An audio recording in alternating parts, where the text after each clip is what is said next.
All right, y'all, what's going on? It's Combo Breaker 99 back for another quick post-fight discussion video. All right, y'all, let's talk about it. Holly Holm versus Kayla Harrison. All right, y'all, so Kayla Harrison, she makes easy work of Holly Holm, and it was expected. I mean, look, this was my fan pick. I was going for Holly, never just going to turn on Holly. Like, I know it's about time for her to retire, but as a fan, I wanted to see her go in there and put a school in and pick apart Kayla Harrison. But, hey, I got to give Kayla Harrison credit. She made the weight. She looked strong in there. And, she went in there and bulldozed her. And that's what she was supposed to do, right? An aging Holly Holm, she was supposed to go in there and bulldoze her, take her out in that type of fashion, right?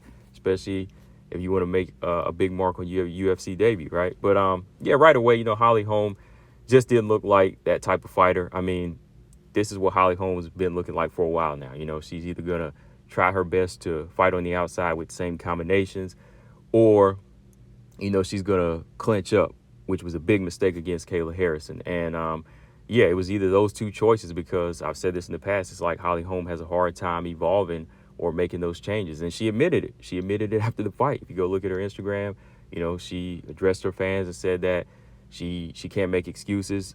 She had the best team, the best corner. She had Chris Cyborg and everybody in there that could help her.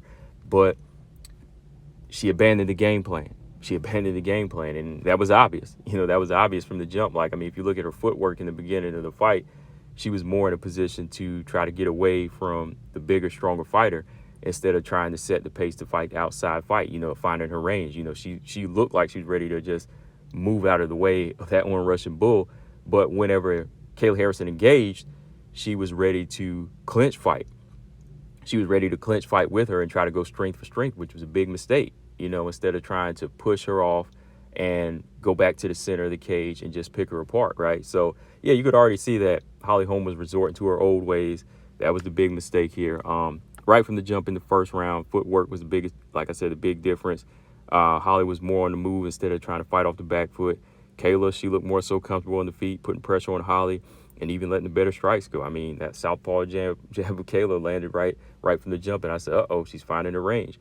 Then she started to cut the cage off and just started to look more comfortable, even like on the balls of her feet, as far as like landing the more assertive strikes and just using a good high kick to close distance.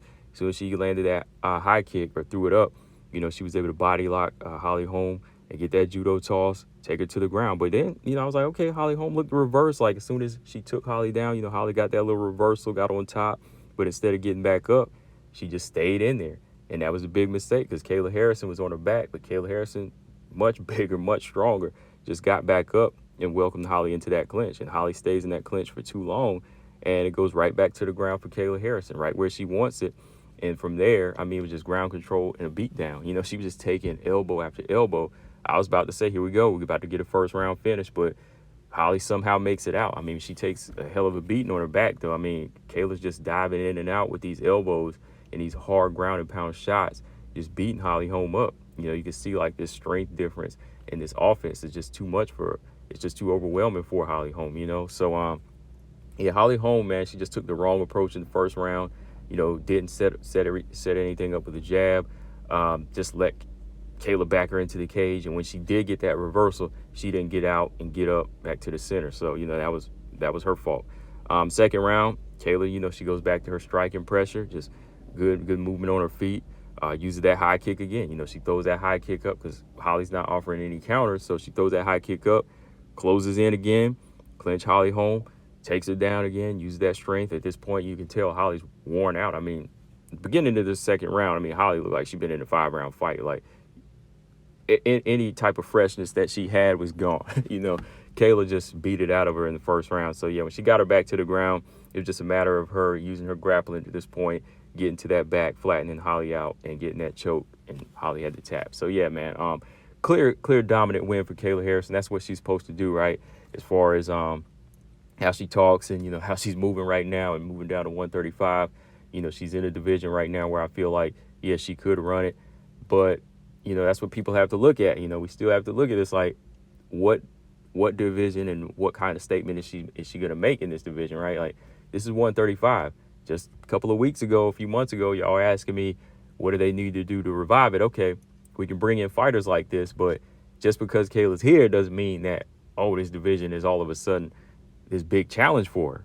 You know what I mean? It's still going to be the same division, but now we have a much fresher, bigger, stronger fighter that could actually run through some of these fighters and get a belt. But even if she does get the championship, she wins, she becomes bantamweight champion, what happens? I mean, it's still the same division. I mean, at some point, y'all are still going to complain and say, oh, okay, she's champion now, but who is she beating?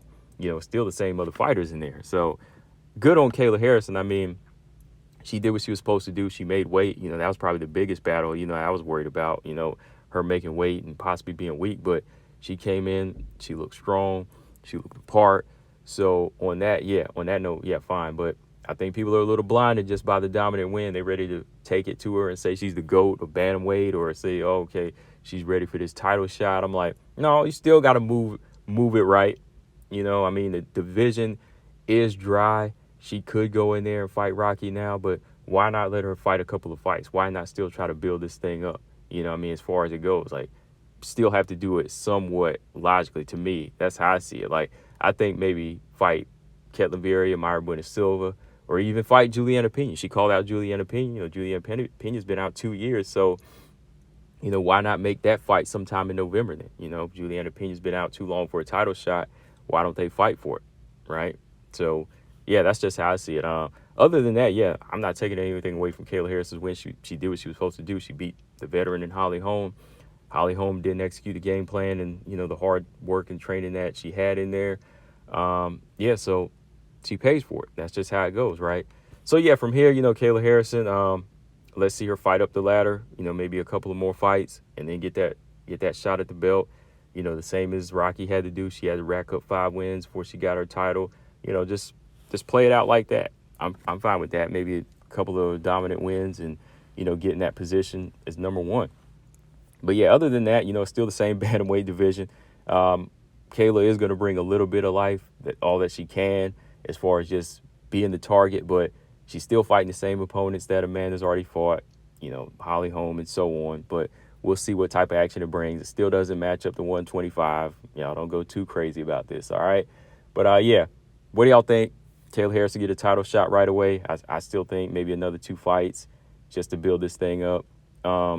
As for Holly Holm, it might be wise for her to retire at 42 years old. I'm going to definitely stand on that now. I think she should retire, because if she's losing to this level of fighters now, like Mayra Bueno-Silva and Holly Holm, to Kayla Harrison, there's really no need for her to stay around now. She's just going to keep getting damaged. And one of the things she said, her heart was hurt and her ego was hurt. Hey, sometimes you got to let that ego die down now, and just call it a day. Just realize where she stands, and what type of competition will she be at this point for anybody, and what she holds for herself, So I just want to see Holly retire now before she gets really seriously damaged, because she took a bad beating in this one round, and from here, like she said, she abandoned her game plan. She didn't really bring anything new to the table, and she's done that many times now. So for me, I don't want to see her become a vegetable, so I'd say Holly Holm retire. What do y'all think, guys? Combo Breaker 99. I'm out. Subscribe. Peace.